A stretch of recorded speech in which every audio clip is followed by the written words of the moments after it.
And now, it's time for TJwow.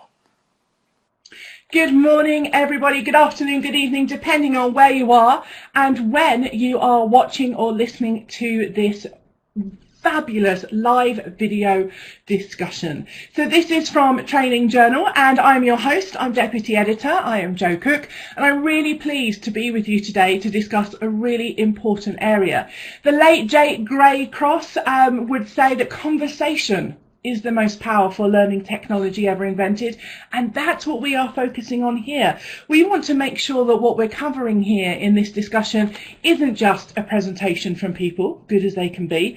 What we want to do is get your thoughts in the chat window, your questions in the Q&A, because we want to have a conversation. So just like you've been to a session, a conference, a training, and you're having coffee or you're in the pub, this is the best bit, I reckon. So use that chat window. Please put in your thoughts and comments for each other, discuss with each other. If you've got links to blogs or videos or any other content, yours or other people's, that's relevant, please share them. That's what we're all here to do, is to learn together.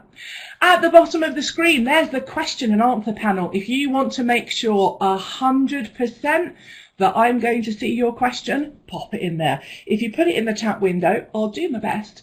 But if you want to use the Q&A panel, I promise I'll see it and we'll try and get to it throughout our session. You can also join us on Twitter, #TJwow. And our wonderful, illustrious editor will be doing the tweeting. And he absolutely loves hearing from you guys. If you've anything from today kind of gives you an idea of, oh, I could share a story on that, or a video, or a podcast interview, or a little blog, something like that, then just drop John an email. I've popped his email address in there. He would love to hear from you. And he says, I'm too kind. Only in public, John.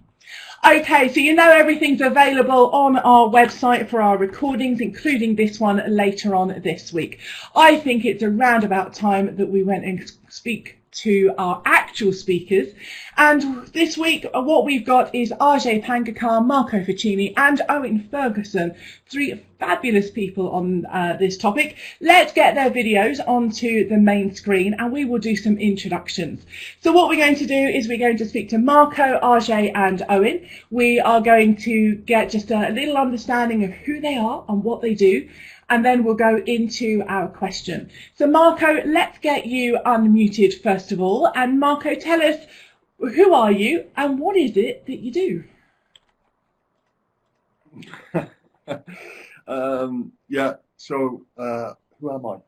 I probably ask myself that question every day, actually. So I won't answer that one. But what do I do? I actually wear lots and lots of hats. So I run my own virtual reality company. I'm a non-exec director of a couple of companies. I also sit on a couple of tech funds, and I'm actually chief exec of a tech fund, which is so non-L&D related. So I'm going to come at this probably today from a slightly different angle than norm. So my normal L&D practice, if you like, and come at it more from a chief exec perspective. Fab, thanks Marco, and I think it's really great that you've got that CEO hat that you can wear, so thank you very much for that. Let's go to Ajay next. So Ajay, let me unmute you and let's hear from you, Ajay. First of all, whereabouts in the world are you and what time is it? And also, what is it that you do? Okay, so right now I'm in Montreal, Canada. I'm normally from Ottawa, Canada, although Montreal is my original hometown. So it's currently 5:05 a.m. So thank you, everybody. So I count on my dear colleagues to keep me awake at this. It's still dark outside, by the way. So I'm happy to be with here. Anyways, if I can be anywhere at 5 in the morning, I wouldn't want to be anywhere else but with you, Joe, and Marco, and Owen. So just remember that when I come to UK next time. Anyways. Well, thank you for having me, Joe. I really appreciate it. I'm looking forward to speaking with you. Myself, I run a company named Central Knowledge. I'm the managing director and chief executive officer of the company. And it's a management performance company. Basically, we focus on developing the skill sets of individuals within the organization, but more importantly, to connect it to the business and strategic objectives of the organization. And that really is precisely what training needs to do more of, and I'm really happy to be on this conversation with you. RJ, thank you so much, and thank you so much for getting up super early. We all really appreciate that. I know it's different times in the world for different people, so thank you for that.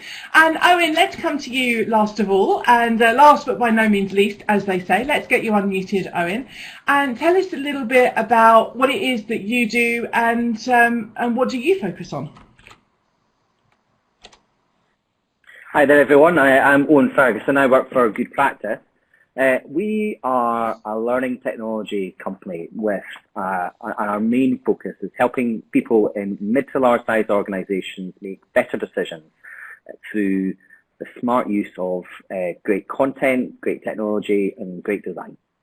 I think that's a really heady mix. Thank you very much, Owen. So let's come to Owen first, then RJ, then Marco for their first thoughts on this topic today. So our question is, what if your CEO doesn't care about L&D? Now you could interpret that senior managers as your customers, you can interpret that different ways.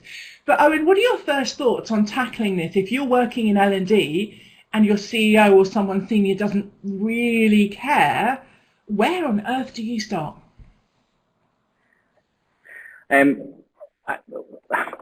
I think the first question that you have to ask yourself is why, and I think there's three kind of broad reasons why that might be the case. One is that they might be right not to care about learning and development in your organisation because you're not delivering value.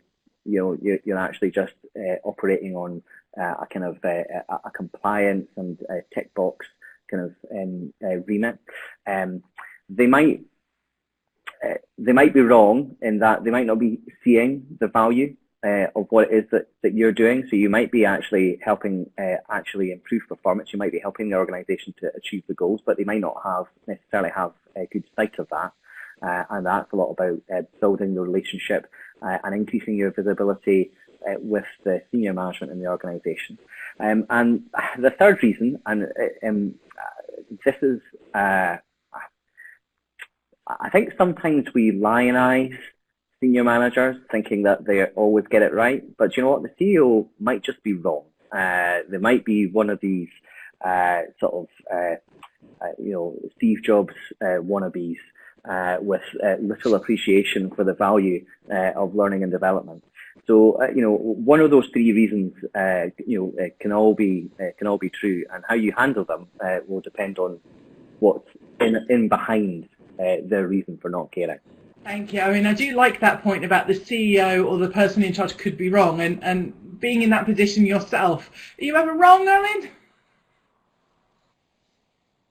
I think my staff would disagree with me, but almost never, Joe. That's the right answer. Well done.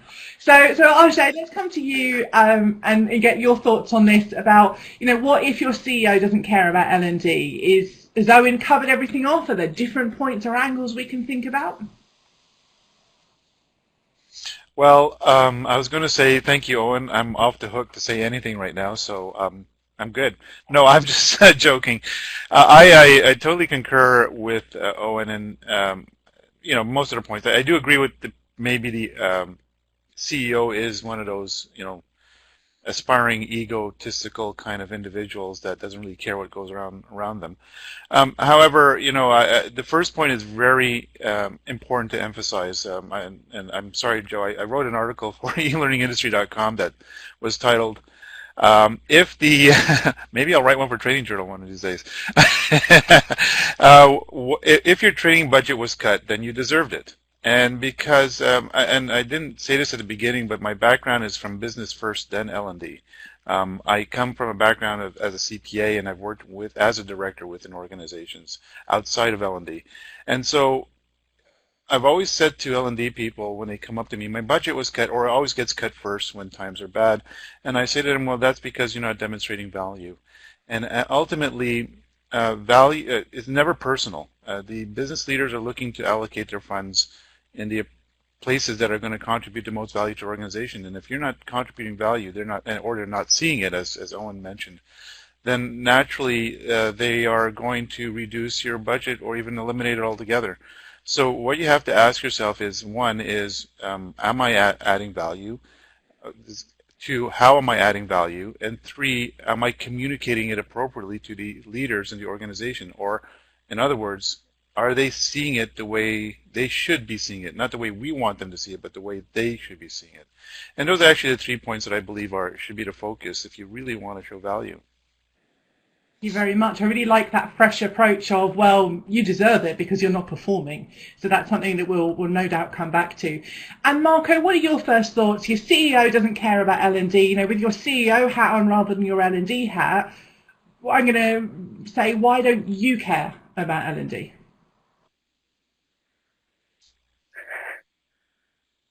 So I do care. So the interesting thing is, I'm not convinced that there are CEOs that don't care about L&D. Because if they didn't care, then they probably wouldn't have a business. Because we know the links, and most CEOs, I would argue, know the link between well-trained people deliver business or help to deliver business outcomes. I think where the challenge comes into play is the narrative.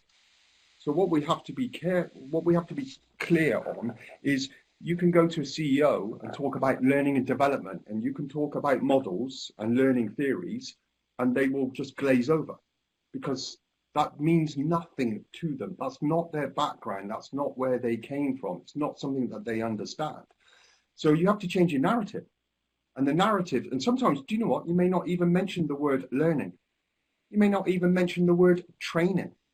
If you talk about business performance, if you talk about business outcomes, and that learning and training is a means to those business performance goals or the business outcomes, then you will have a totally different conversation. So my view is, if a CEO doesn't believe in L&D, then they won't be a CEO for very long.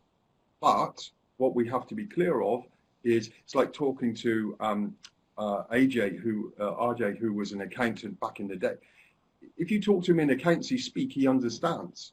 He gets where you're coming from. But if you talk to him with a different narrative, some really good points there, Marco. Thank you. And in the chat, people are sharing about this. So Sarah asked for the link to the article that RJ had mentioned, and I've put a link to that for you.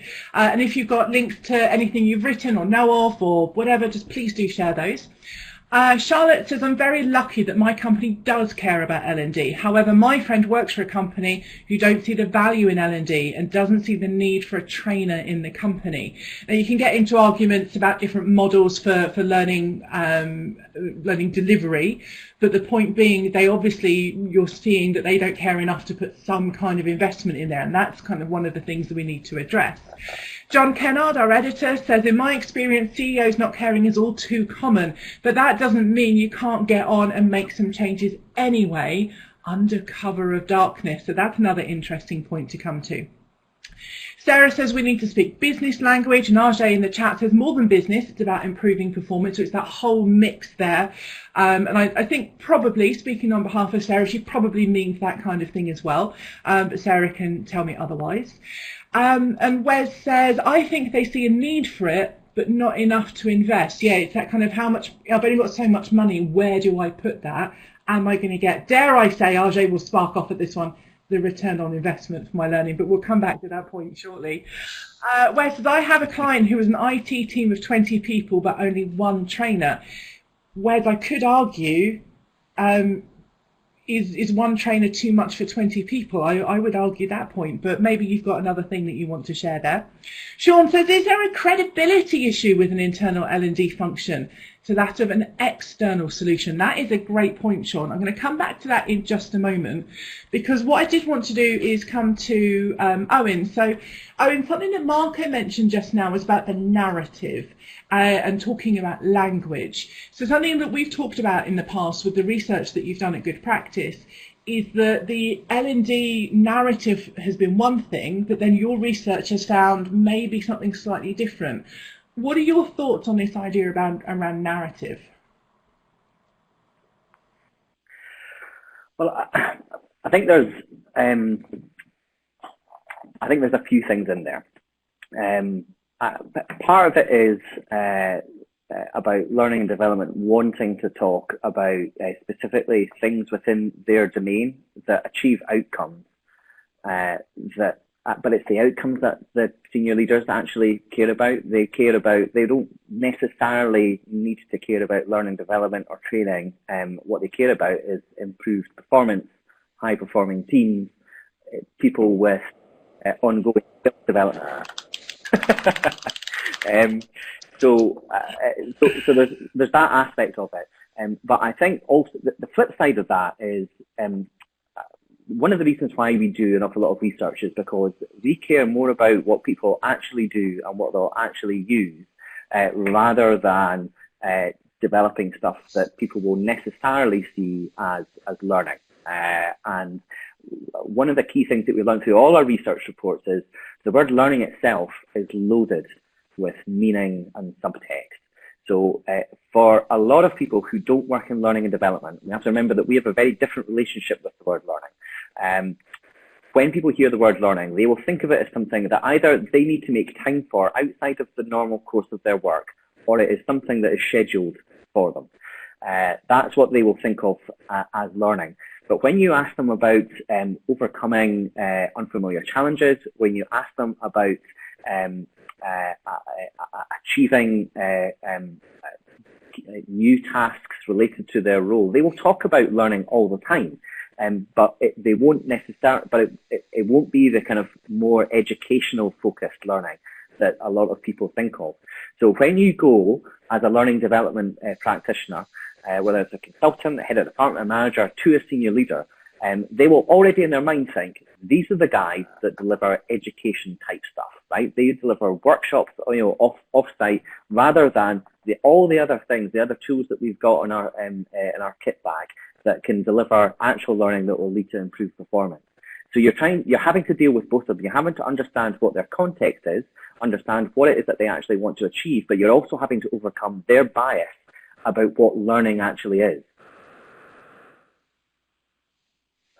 About bias is really good. Something that I sometimes say this in a joking manner, but there's truth to what I say, is that often the CEO, the senior manager, is somebody who's a little bit older just by nature of experience, and it takes that long to get there. And therefore their experience of learning has been very different from the kind of things that we're trying to offer now. And even just that one thing can be a bit of a blocker. If they've gone through school, college, university, and then all of their professional development has been in a classroom sitting with a lecturer or a person or a trainer, it can be quite hard to adjust that. That's obviously a really sweeping statement, but that's often the case that I've seen. Let's come to Ajay next. And Ajay, I really wanted to dig into this point that Sean came up with, where Sean says, is there a credibility issue with an internal L&D function and different to that of an external function? So I know in your article you talk about, well, it's your fault, so that is a credibility or a results point. But internal versus external, I've certainly got a view on that, but what's yours?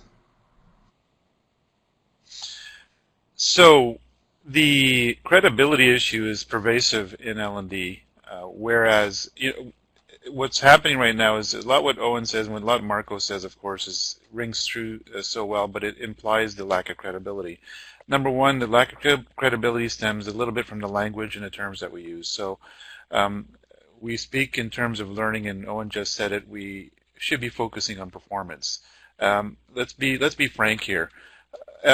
CEOs and any business decision maker, and I'm not just talking CEOs, we always tend to focus on the CEO, but most decisions are made at a very operational level, at people who direct departments of operations or production, whatever it may be. These are the ones who are being very tactical. And these individuals don't care about learning. And when I say don't care, let me rephrase that because I'm going to have a little bit of a riot on the chat room here. They actually, to Owen's point, all of them do care about learning. They realize knowledge and people are the key to their success. What they care more about is about performance. They don't really see learning the relevant component. That's our role. That's our subject expertise. So number one, we have to get away from that. We have to really, when we communicate with these individuals, we have to communicate in terms that they understand. And Marco alluded to that point. Well, I shouldn't say alluded. He actually said it, that people do not need to be spoken in a language that they understand and that relates to them. You do that, you'll be building some credibility. Now, going back to your question, Joe, about internal versus external. Internal, if I can just speak a little bit more on learning, and I'll get to the internal and external if you permit me.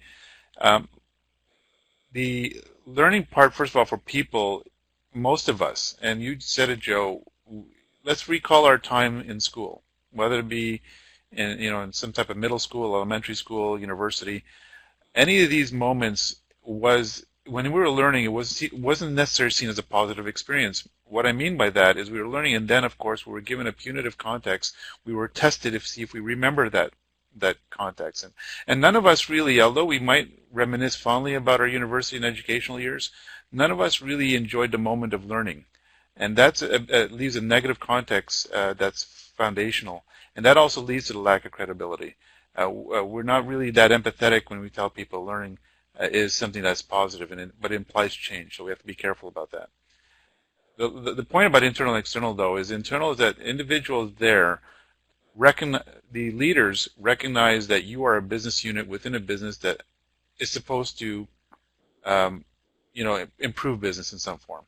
And so if you're not connecting those dots and actually connecting to the business and what they want to see, then as an internal provider, as a business unit, forget about if you're an L&D or anything, accounting, production, if you're not delivering the results that they expect from your unit that contributes to the business, then yes, you have an internal credibility issue.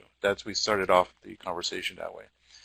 As an external, and when you say external provider, Joe, are you sort of saying like external L&D provider, like Owen, for example, let's say? Yeah, I see it as a company providing a service like Owen does for around e-learning and learning assets, or it could be consultancy, or it could be a trainer, freelance through to a larger company like Owen's. Yeah, so when it comes to external providers, that's a very tricky position because good external learning providers will always go in and partner with the organization and become part of that team and almost act as an internal provider in the context where they understand their business wholly. However, in L&D, I've seen more than my share, and I'm sure my colleagues in this room, these 4 boxes here, have seen more than their share of providers who are just trying to sell a product and convince you that this is the right thing to do. And so, unfortunately, there's more of them these days, and I think that happens in any industry. But if you find an L&D provider and I'm sure that the 3 of us, 4 of us in this box are those type of people, we will, I will go into an organization and say, let's talk about business. I want to become part of your business. So share with me what is your pain and your issues. And I think I build a lot of credibility with these individuals, not because I'm any smarter than anybody else in the room. It's just because I show a sense of compassion and that I make it my business and I make it my role, and that really builds the credibility. But I can't give any, I wish I can have a bag of beans and you can go plant it and build a beanstalk and it'll be wonderful and you trade it for your cow. But that's not going to happen here. There's a lot of work that goes into building your credibility. RJ, so some really interesting different stuff there about building credibility, about what it means to be part of the business and to take on their problems that we should be solving. So Marco, let's come to your thoughts on this. So this was initially about internal versus external credibility. So let me just read out a couple of things from the chat window. So Tim Royds, who's got some really excellent stuff around sales and business background in training. Hi Tim. Says the first lesson for me when I began as an external specialist 18 years ago now is that when I was internal, it was a challenge to convince colleagues. Once external, clients believed everything I said and recommended, and he makes the point that that's a massive responsibility. And Hannah says, same for me when I was a consultant. I found it really tough because I didn't feel I had all the answers. And certainly that mirrors my own experience. The internal, I felt like I was banging my head against a brick wall sometimes, and now as an external specialist I get paid probably 3 times as much on an hourly or daily basis, sadly not overall, to say the same things, and people think I'm a genius. So, I'm still me, but it's about kind of sometimes that credibility. So Marco, what are your thoughts around this whole conversation?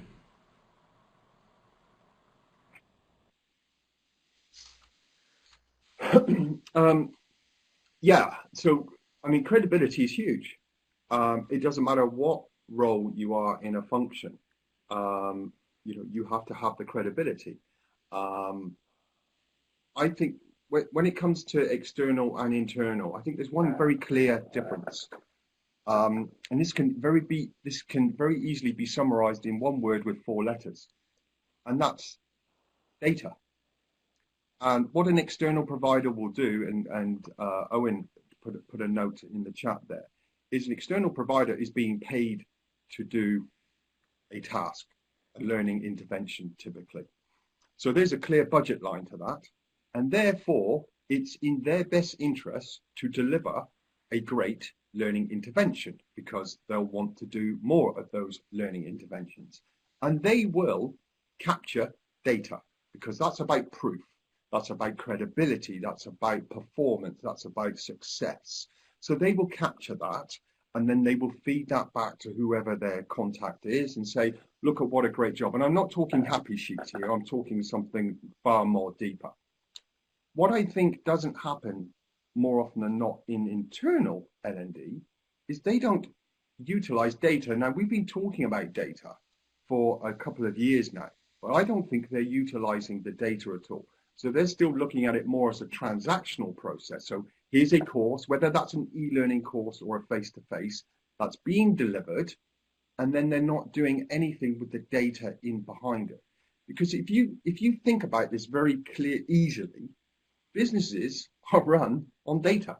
The chief exec runs their business based on data being fed to them. Now, whether that's financial data, so P&L, whether that's compliance numbers, are we safe? It doesn't matter. They are running their business on data. Owen will be doing that. He'll have spreadsheets presented to him probably on a daily, if not a weekly basis. And that gives him the ability to make informed decisions. But not only that, it's whoever's presenting the data, whatever that data is, that's building up that credibility. And I don't think internal L&D capture data and then present it back. And the easiest example I can give is, and I'm sure ROI will come up, so it's that age-old ROI one. Companies, certainly larger organizations, will do something like employee surveys or balanced scorecards, for example. Why is L&D? I've never come across an L&D function that's looked at a balanced scorecard and made that correlation between what they delivered to increase in results, and then presented that to senior business leaders to say, hey, look at our higher levels of customer service. Our mystery guests, for example, is a good example. Look at our mystery guest scores, they've gone up. I believe part of that is due to the course or the work or the interventions that we did in this period of time. They're not doing that. They're not making that link.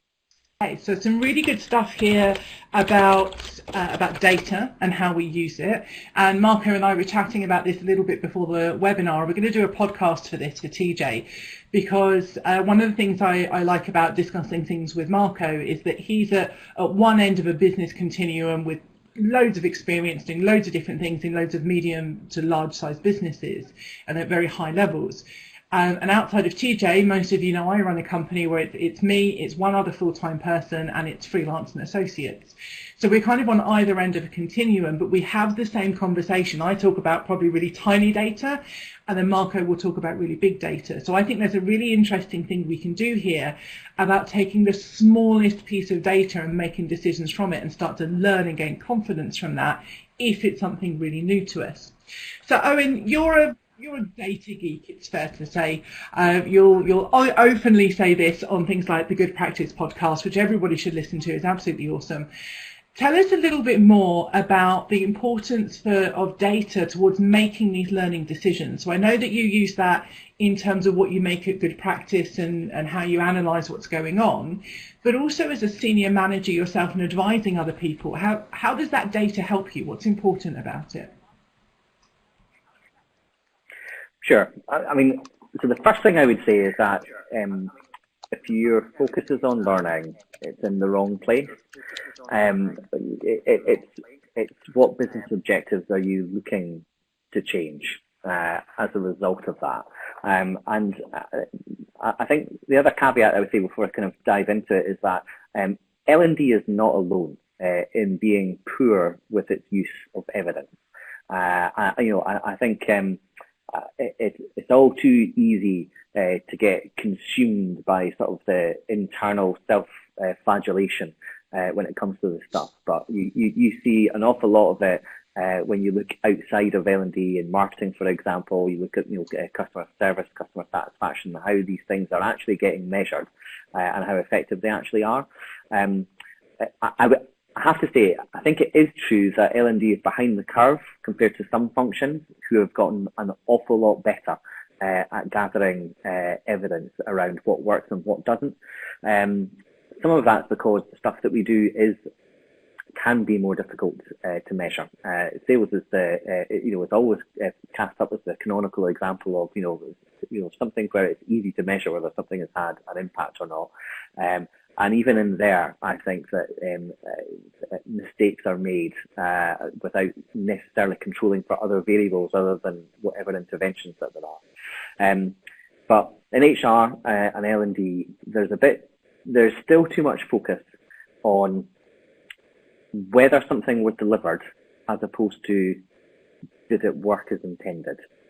So, project completion is considered to be success rather than evaluating the impact of that 3, 6, 9 months down the line, so that we can constantly hone what it is that we are that we're doing. So so we're not brilliant at finding out the interventions that have the most success within our own organisations. And as Marco said, that a lot of that's because we're not collecting the right kind of data.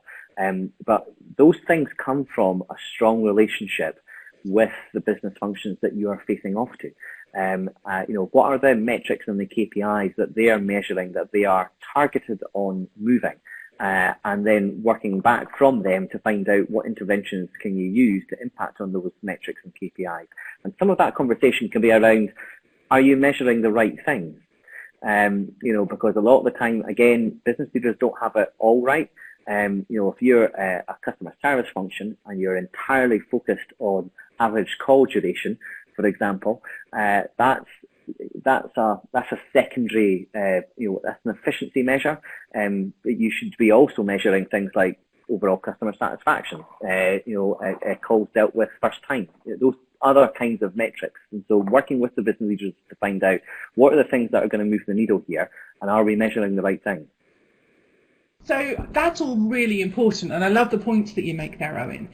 And I think in some places you're absolutely right. I know even on kind of quite small, low-level stuff, when I focused on what the people need to change and the business areas and what data they're using, then that makes a really transformative process, and you can really focus your learning interventions.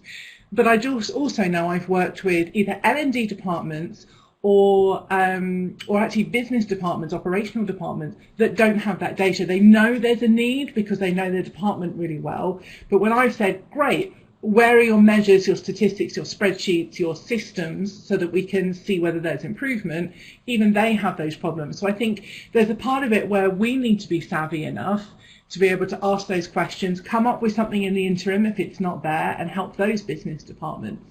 So Ajay, let's come to you on this from Owen's point, because you made a comment in the chat, which I can't see now, it's disappeared out because there's great chat going on, everybody. Yep. Thank you so much.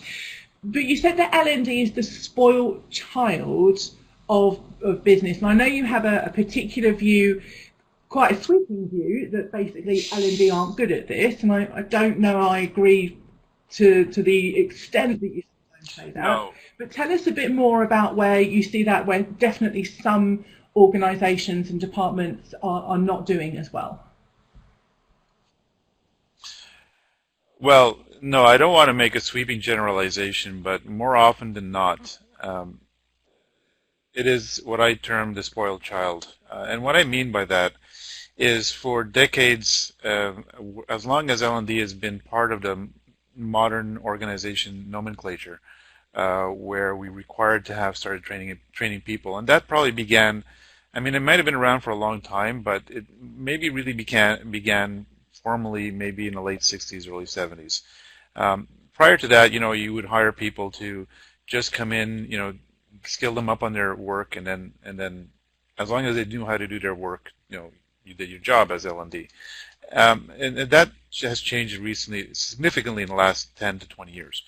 However, when I say spoiled child, and this is from a business leader's perspective, what happened is, in those years, we would basically, I try to use the analogy is that they would back up a truck to the door, dump all this money in our budget, and run away. Because L&D leaders, sorry, not L&D leaders, but business leaders didn't really understand what we did. They just said, here's the money, do what you need to do, make sure our employees are skilled, and that's all we need from you. Thank you very much. For decades, our L&D departments have gotten used to it. By the way, we call them L&D departments now, but for the longest time, and business leaders still do this, call them training departments. So, and that's not a slight, that's just the reality. So the money came in, and we would not, when I say we, I'm talking about L&D, would apply it the way we were used to, and would never really get questioned on it. And in the last decade or two, we're starting to be held accountable for our work. What I mean by that is exactly what we're talking about today. Marco mentioned it, reams of data coming in. Owen says, we're not focusing on maybe doing the right things or what we need to focus on the right things. And that's because a bit of that legacy of not, just getting the money and doing what we need to do, ignoring us. Now our feet are being held to the fire to say, what has our money that we gave to you done for us? That's the question they're asking you. And where a lot of L&D people go to is that, well, we've helped you make more money. And I can't remember, but somebody made some really great intelligent comments here on the chat. Everybody did, but there's one that really stood out to me. It's not just about making the business money. There's different ways we can make the business money. We, just like accounting and marketing, are cost centers. And I'm coming from an accounting background, and by the way, all your business leaders are formally educated in financial and accounting concepts. A cost center is not a bad thing. It's the way to categorize how they use the funds in those areas. And our methodology, what we're supposed to do as a cost center, and this applies to any cost center in the organization, is to show value, not show profitability. We're never meant to show profitability. We're never meant to measure profitability. And so we have to show value, whereas it doesn't mean we show profit. We show how, somebody said before, how do we create better efficiencies and better savings? Somebody's talked about production in the chat earlier about if you're saving, if there's defects in how a product is made, and you've done your needs analysis and you discovered employees are not, going through the procedures properly or not using the equipment properly, and you just tweak that little training program to make that happen, guess what? You may have just saved them 5 or 10% in productivity savings, and that amounts to thousands, not millions of dollars over the year. But again, that's part of our role. We shouldn't paint ourselves in a corner. But going back to the point about spoiled child syndrome, is that we're not again, I can't argue with my colleagues here, is we have to start accounting for what we're doing in the organization. We can't just take the money and say, yes, we did a training program. We had so many people sitting in the chairs, and they liked the muffins, and we tested them, and they remembered this much stuff. They don't care. Business leaders, and by the way, they don't care about Kirkpatrick.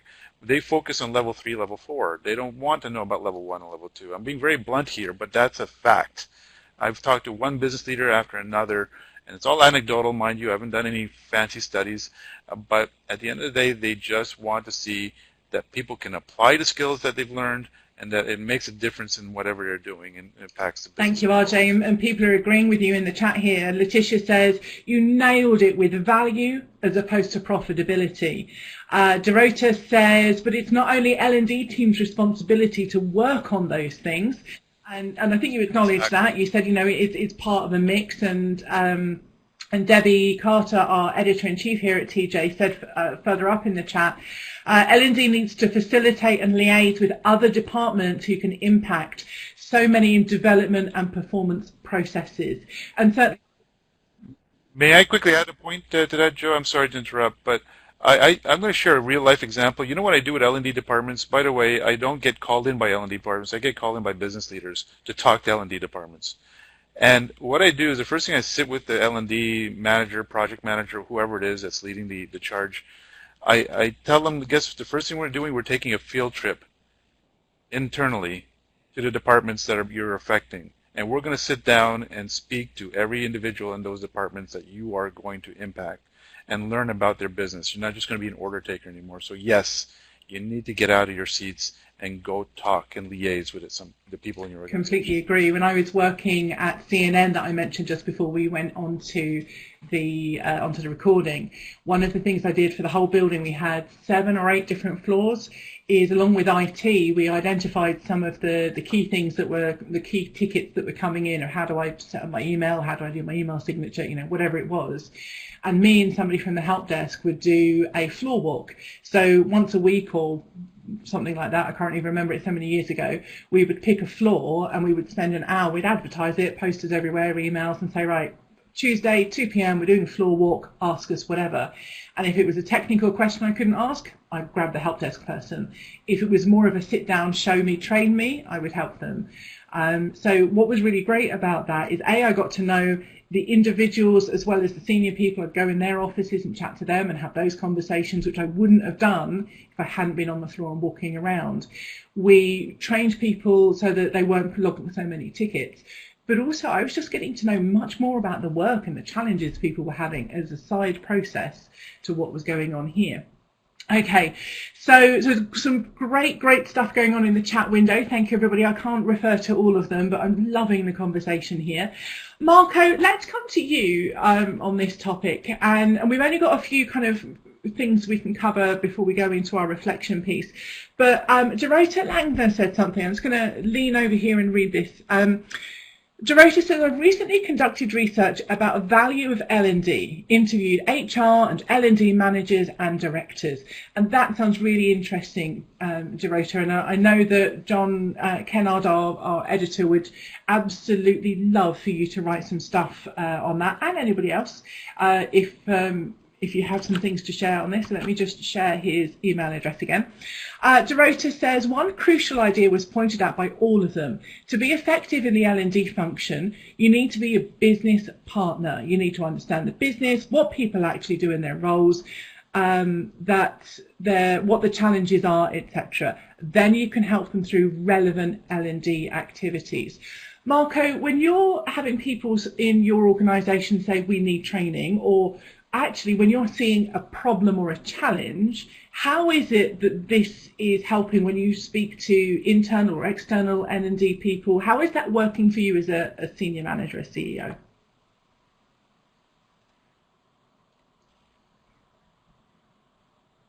Say that again, Marco, you were muted, sorry. I said I'm not quite. Okay. I'm not so sure what I'm getting from Dorota is that actually, rather than just being trainers, actually we need to be business partners. So is that what you've got going on in the organisations you work with? Or as a CEO, when you see a problem or a challenge ahead of you, how do you deal with that? Is it through your L&D department, if you have one, or do you have a different process altogether? How does that work for you?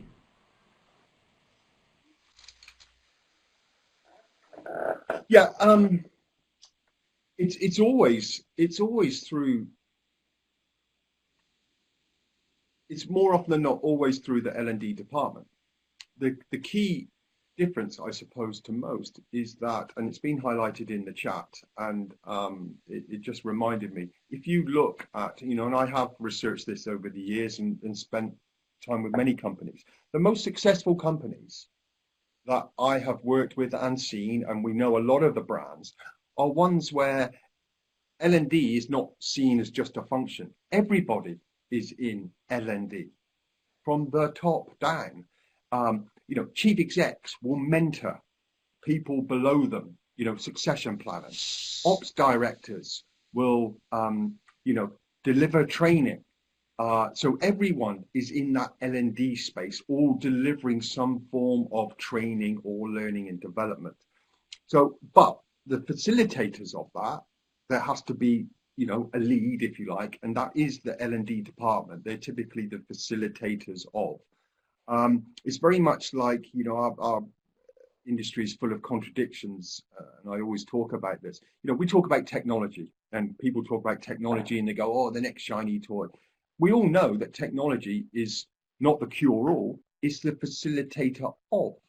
So actually, why do we think of L&D function as exactly the same in that context? It's the facilitator of.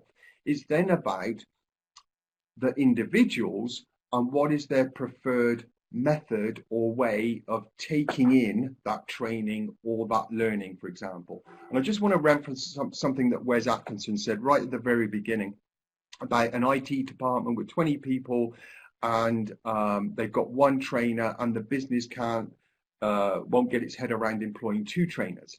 Now, I've done a lot of IT training. You know, I was 12 years as an e-learning vendor and doing Microsoft certifications. Now, I know that Microsoft engineers, IT people, didn't want face-to-face because they do everything online anyway. So they wanted to do it online. So, you know, context comes into play.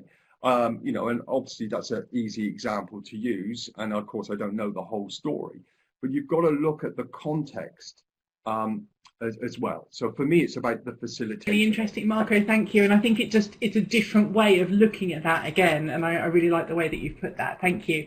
Let's come to everyone's in it. And I think you said it was either earlier on or when we were chatting before the webinar, I forget now, where you were saying something around, I'm sure it was you, and apologies if it wasn't, you were saying something around if a CEO isn't into learning, then their business is going to fail. I think I'm paraphrasing. But was that the... Because any CEO worth their salt knows that the most important part of their business is their people. So if I don't have high performing people, how do I get people to be high performing? And there's a whole host of things, but one element of that is learning and training. So if you don't, if you don't believe in your people are the most important part, then you're not going to have a business that succeeds. And everything that we've discussed so far today around conversations, business partnering, language, narrative, data, they're all strategies and tactics that I see that we can use in our own way, in what's right for us, in our role, in our organisation, if we have a CEO, senior manager, or whomever it is that is in that don't care category. So let's come to our very last point that I want to go through before we go into reflection. We've got reflection coming up. Owen, I want to come to you on this one, and this is from what Sarah Stocks has put in the chat a little while ago. She says one significant issue is how we can influence the line managers in the organisation to support changes in the workplace. They do not see this as their role. And certainly we've spoke about learning transfer a couple of months ago, and line managers came up as a really significant area for ensuring learning transfer and therefore performance. And I mean, I know good practice, you do a lot of work for line managers and your research has been around line managers. So to Sarah's point, they're significant, we know that. How can we in our L&D roles help them to help their people? Well, probably the simplest thing you can do is to go and speak to them and find out why it's not a priority for them. The idea that any kind of intervention that's introduced by the L&D function exists in a vacuum is a massive fallacy. Managers are their performance is measured on a range of different metrics, and so if it's not important to them to support a particular initiative, there's probably a good reason for that, in that they're getting a signal from further up the organisation that it doesn't matter to them whether or not the intervention succeeds or not, in terms of how they're rewarded, etc. I think there was a well-known behavioural economist, and he was asked to sort of simplify everything that he had learned about human behaviour into a single sentence, and he said, incentives matter. And that's the kind of thing that you need to have a look at. How are line managers being incentivised, not just from a financial perspective, although that is important, but also from a behavioural perspective around supporting the kinds of interventions that L&D is expected to deliver. Because when you're introducing intervention, it's not just coming in on its own, it's coming in along with all the other priorities and the time constraints that those managers have. So find out what those are and report back up the line the reasons why. I mean, these things are potential blockers. So, you know, I think it would be it's incumbent on L&D to report back up the line and essentially say this intervention is not going to succeed because, and here are the reasons why. In order for it to succeed, we need to. Here's a whole bunch of stuff that we need to do. Making sense, Owen, as always. Thank you very much for that. I really like your idea about if they're the blocker, report up and kind of build that relationship and that conversation. And on this point, Tim Royds had said that I was lighting the blue touch paper with that question. And Debbie, our editor-in-chief, says, the line manager, if they did their job properly in managing and developing their people, we wouldn't need L&D at all. And HR could be outsourced. At which point, Marco, you'd put, is that utopia? And I thought that was controversial. Okay, so what we're going to do now is we're going to move on to our reflection point. So our speakers are staying here, they're still involved, they're still engaged, don't worry about that, but we are coming off webcam. So let's just wave a little kind of visual goodbye to people, but then let's move into our reflection point. So before we come to that, let's practice our tools. What you should have available to you is the toolbox on the left of your screen. What you can see on the right is a screen grab. And if you click on the T text tool, it's on the left of your screen, then please just click on the screen, type your name, click again, and you should be able to reveal that. Now, Sean, you are on a tablet device, so you won't have the text tool. You do have the pen tool, but Sean, what would be much easier for you is if you type anything in the chat window and I'll just paste it onto the whiteboard for you. Okay, so let's just have a play with that. And you've also found, well done, whoever that was, that the very first tool means you can pick things up and move them around if they're overlapping. So you are more than welcome to do that as well. So let's make sure that everybody's got their name there. I can see Tim, Charlotte and Dawn. And if you're thinking she hasn't said my name, there's Sarah. What you can do is just click away on your writing and it should reveal it to everyone. So you click T for text, type, click again and it reveals it. And Sean, you found the pen, which is absolutely brilliant. Thank you very much for that, Sean. And yes, you can delete things too. And if at any point you're having a problem, do let me know in the chat window. We don't have very many of your names on screen. Let's try that again. So make sure you've clicked on the T text tool. So it's on the left of your screen. Once you've clicked on that T, you click on anywhere on the slide, you type something in, and then to fix it so that everyone can see, what you do is you then just click on the screen one more time and that will work for you. Oh, and Aaron says the slide isn't working on your screen. Aaron and anybody else in the same problem, just log off and log on again really quick with that with the link. I'll just paste that in the chat for you so that you can get back in directly, and that should sort that out for you. And if not, you can always use the chat window and I'll read everything out anyway. So thank you guys. Let's go into our question. What's your action point from today? We've had a really great discussion in the chat window with our speakers. You know, you guys all know how much I love TJwow and the discussions that we have every month. But I've got to say, this is probably one of my favorites that we've done. So use that text tool and share on the screen what is it that you're going to actually do after today's session. And whilst you're doing that, I'm going to speak to our speakers and just ask what their points are from today. So, so Ajay, let's come to you first of all. Ajay, you know, we've had a great discussion today. Is there anything you're going to take away and do or do differently? Yeah, what I like about this is, I mean, listen, I take everybody's feedback into consideration whenever I make any decisions, and I've seen a lot of fantastic comments here. So to be honest with you, I'm going to have to reflect on some of the points that are on this chat, because while most of them, I would say 95% were pretty much on the same page, and I agree 100% of what a lot of people say on here. But I want to mine a little more and dig a little more for the points that I believe that would actually help me become a better person. A couple of things that reminded me is that, as you know, Joe, I'm I'm seen as a bit harsh when it comes to L&D, and that's not because I don't love L&D. I do respect it highly, and I think, as Marco said, it's probably one of the most important roles in organizations today, to the extent that it has a role in the strategic performance of the organization.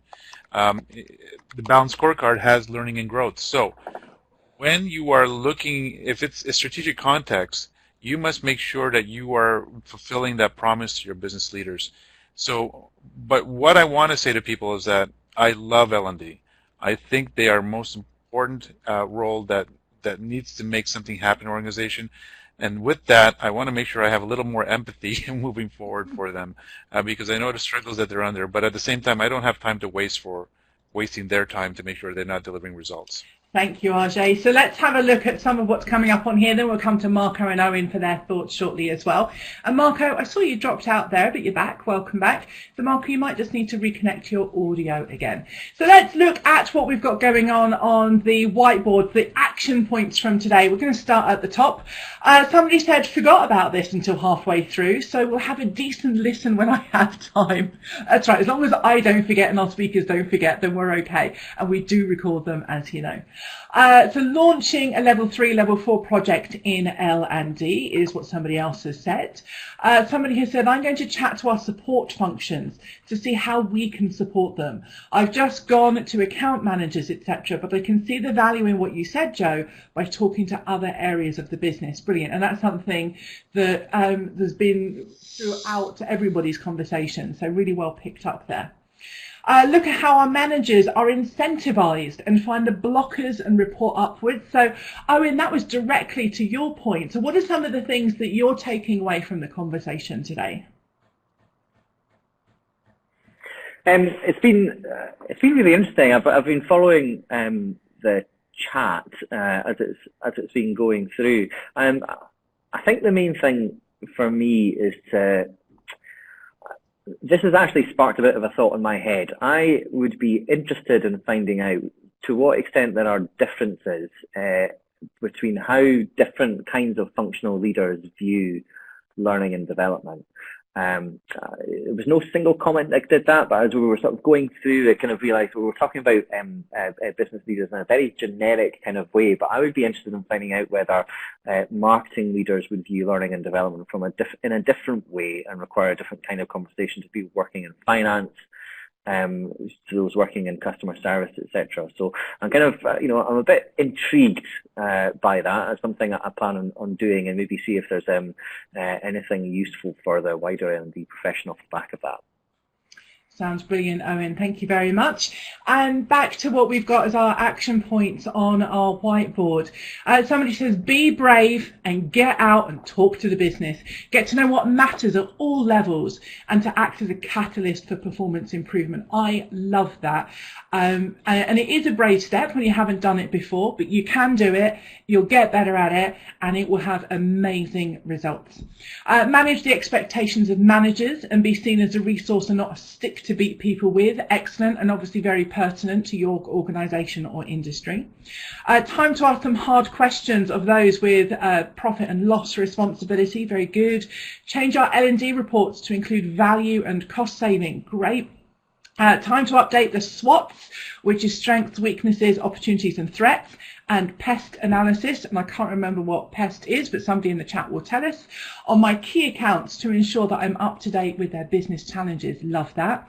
And Wes says, encourage the business to do more surveys on employee satisfaction within the organisation. Show them there is a problem to be solved. Love that, Wes. And even at a really low level with a handful of people, I quite often do a before and after the session or the learning intervention to show some of that. And Sean says, invite accountancy to review L&D as a business function. Would love to hear more about that, Sean. Guys, you've done amazing on this, and Dawn has told us that PEST is political, economic, social and tech. Thank you very much, Dawn. And Owen, let's come to you, no, not Owen, sorry, Marco, let's come to you for a very last thought before I wrap up. My last thought, I suppose, very, very simply, if you want to take your L&D function business to the next level that most important thing is make it evidence-based. If it's evidence-based, you're pushing against an open door as opposed to trying to open a closed door. Make it evidence-based. That's awesome, Marco. Thank you so much. And thank you to all of our speakers, to Ajay Pangakar, to Marco Ficini, and also to Owen Ferguson. I've shared their name and contact details in the chat. They will all say, yes, please contact us, have a chat, and go from there. They've all got some great stuff to share. And also thank you to everybody in the chat. You guys are what makes this TJwow session. You know that the recording will be available online. Continue the conversation on #TJwow on Twitter. So please go and follow each other, go and follow Training Journal and get that conversation going, because it's such an interesting, exciting and important one. And lastly, what you can do is you can also register for our future webinars. We've got one coming up in, oh gosh, is it September next month already? Coaching and mentoring. In October, we're looking at customer experience. And in November, it's marketing L&D, which kind of a bit of a follow-on from what we're talking about here. And in December, it's learning to learn. And obviously in December as well, we'll have our TJwow Christmas party. You guys know you love it, and we will look forward to another one of those. So everybody, thank you so much for your time today. In the chat window, you have been absolutely awesome. Enjoy the rest of your day, afternoon or evening, depending on where you are. And we look forward to speaking with you on TJwow or on the TJ Forum. Thanks very much and goodbye.